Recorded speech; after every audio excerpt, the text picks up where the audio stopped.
कबे स्विदित एक के कई देसु सत्य के तू तह बसाई नरेसु।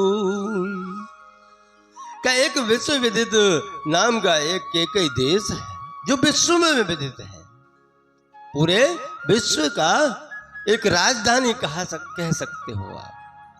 वहां एक सत्य केतु नाम का राजा राज्य किया करता था। उसके दो पुत्र थे, प्रताप भानु और अरिमर्दन। दोनों धर्मशील, सत्य केतु के पैर पद चिन्हों पर चलने वाले, उन बस ब्राह्मणों की, संतों की, धर्म के कार्यों की, प्रजा की, सबकी बड़ी धर्म से सेवा किया करते थे। पर एक समय ऐसा आया कि जब प्रताप भानु को राजगादी मिली और प्रताप भानु ने अपने पिता के बताए हुए धर्म के मार्ग पर चलना चाहा, तो वह पूरे विश्व में स्वयं की पताका फरका चुके थे। जहां से सूर्य उगता है, जहां अस्त होता है, वहां तक राज्य प्रताप भानु का हो गया। कि जब प्रताप रवि भयो नृप फरी दुहाई देश। सब प्रजा बड़ी आनंद मंगल में रहती थी, क्योंकि राजा प्रताप भानु थे। क्योंकि वह एक धर्म के अनुसार स्वयं के राज्य का पालन किया करते थे। उनके राज्य में गुरु, संत, ब्राह्मण, गाय, प्रजा कोई दुखी नहीं थी। गुरु सुर संत पितर महि देवा करही सदा नृपु सबके सेवा। वह सबकी सेवा किया करते थे। एक समय ऐसा आया कि वह शिकार खेलने के लिए जंगल में गए। विंध्याचल जंगल है। सभी सेना को साथ में लेकर के विंध्याचल जंगल में गए हैं और जंगल में एक उनको सूगर नजर पड़ा है। उस सूगर के पीछे पीछे अकेले राजा प्रताप भानु दौड़े हैं। उनकी सारी सेना पीछे रह गई। प्रताप भानु उस सूगर का शिकार करने के लिए जंगल में उसके पीछे भाग रहे हैं। अब वह सूगर कौन था? कालकेतु था। वह कालकेतु सूगर के रूप में राजा को जंगल में भ्रमित कर देता है। अब आप हमेशा ध्यान रखना, सत्य केतु के बच्चे और काल केतु के पीछे दौड़े तो विनाश होने वाला है, ध्यान रखना। क्योंकि सत्य केतु के बच्चों की कोई जरूरत नहीं है कि काल केतु के पीछे भागा जाए। पर मैंने कहा ना कि आज राजा काल केतु के पीछे भाग रहा है।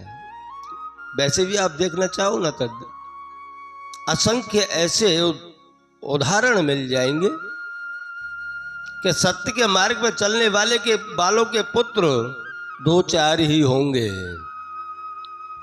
और अधर्म के मार्ग पर चलने वालों के पुत्रों की कोई गिनती नहीं होगी। इतिहास उठा करके देख लेना, वहां तो लाइन होती है, क्योंकि अधर्म के मार्ग पे चलते हैं ना बंधु। इसलिए वह अधर्म के मार्ग पे चलते चलते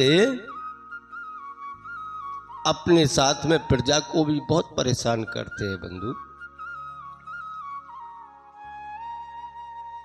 इधर जब प्रताप भानु जंगल के अंदर रास्ता भूल गए हैं, क्योंकि कालकेतु था वह तो मायावी था, कंदराओं में जाकर के छुप गया। इधर प्रताप भानु रास्ता भूल गए, प्यास भी लगी है, संध्या का समय हो रहा है। अब तो जंगल में पानी खोजते खोजते उन्होंने देखा कि जंगल में एक कुटिया है, एक आश्रम है, उस आश्रम में जाना चाहिए। तो प्रताप भानु पानी पीने के उद्देश्य से उस आश्रम में गए। और जब उस आश्रम में गए तो वहां एक संत बैठे हुए, संत के रूप में कपट मुनि बैठा हुआ है। इसीलिए तो कहता हूं भाई कि आज के युग के अंदर भी वही आपको बहुत जगह मिल जाएंगे।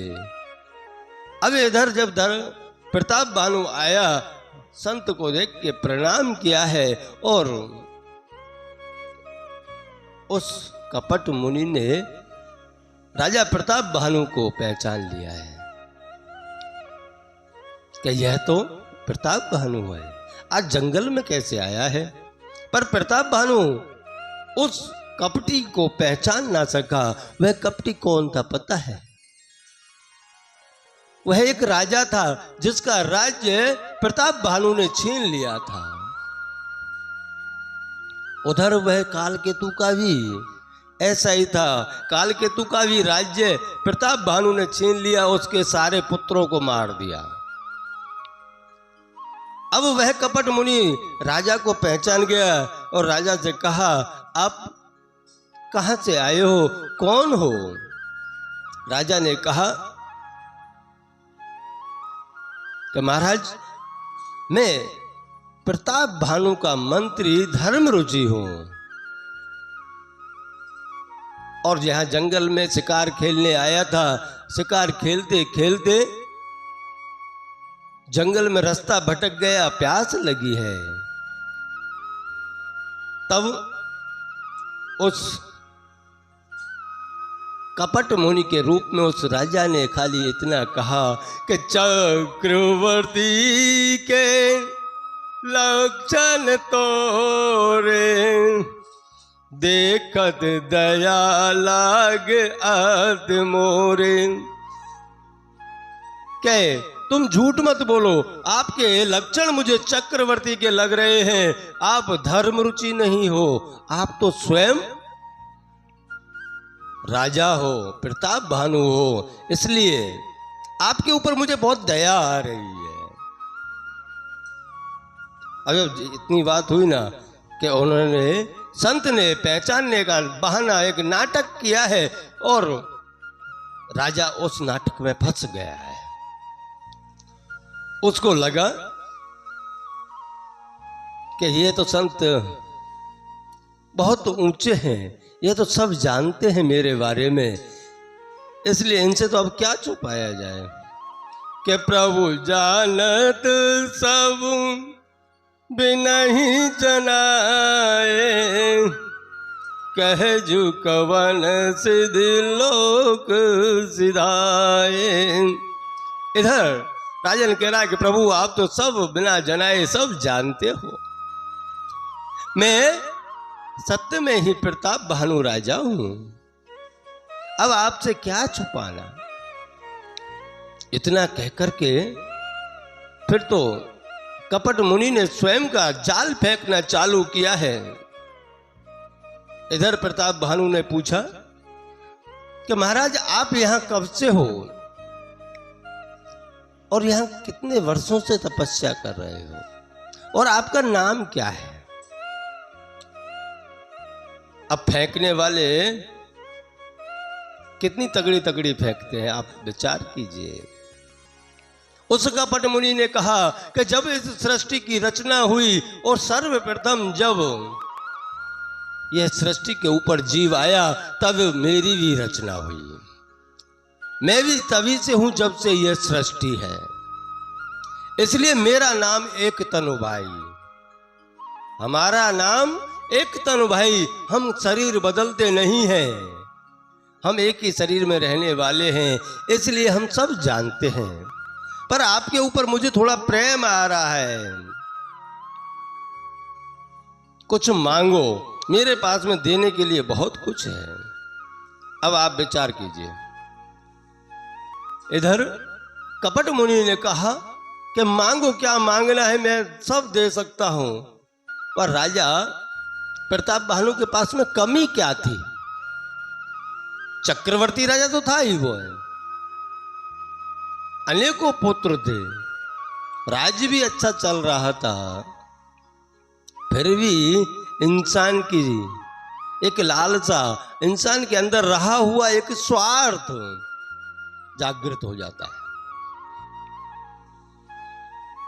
तब प्रताप भानु ने मांगना चालू किया है कि प्रभु अगर आप दे रहे हो तो मुझे इतना दीजिए कि एक तो मैं कल्पों સુધી राज्य करूं। कपट मुनि बोला तथास्तु, मेरे ऊपर कोई विजय प्राप्त ना कर सके कि तथास्तु। और प्रभु एक छत्र राज होने के बाद मैं सारे सुख सुविधाएं भोग सकूं कि तथास्तु। वहां कौन से मर कपटी मुनियों के आशीर्वाद लग रहे हैं, वह तो बस देते ही जा रहे, तथास्तु तथास्तु तथास्तु। पर लास्ट में जाकर के कपट मुनि ने कहा है कि हे राजन, ये सारी चीजें तुझे दूंगा, पर उसमें थोड़ी सी विधियां करनी पड़ेंगी, थोड़ा सा अनुष्ठान के रूप में करना पड़ेगा। कि क्या करना पड़ेगा? कि आप खाली अपने राज्य के जितने विप्रवंद हैं, जितने ब्राह्मण साधु हैं, उन ब्राह्मण साधुओं को आप बस में करो, उनका आशीर्वाद मिले तो आप जो मांग रहे हो आपको सब मिलेगा। राजा प्रताप भानु ने कहा वह कैसे मिलेगा? कि उसका एक ही रास्ता है कि आप सभी विप्रों को भोजन पे बुलाओ, और वह भोजन, मंत्र में भोजन मैं बनाऊंगा, और वह मंत्र में भोजन जब ब्राह्मण साधु खाएंगे और खाने के बाद जब वह आशीर्वाद देंगे तो आप चक्रवर्ती कल्पों तक राज्य करोगे, कभी कोई के मारे नहीं मरोगे, ये सारे आशीर्वाद आपको मिल जाएंगे। यहां बात हुई, राजा ने कहा कि कोई बात नहीं गुरु, आप जैसा कहोगे ऐसा कीजिए। तब उस कपट मुनि ने कहा कि आज से 3 दिन बाद मैं आपके पुरोहित के रूप में आकर के मिलूंगा और रसोई में बनाऊंगा, वह रसोई सारे ब्राह्मण को खिलाएंगे तो वह आपको आशीर्वाद देंगे।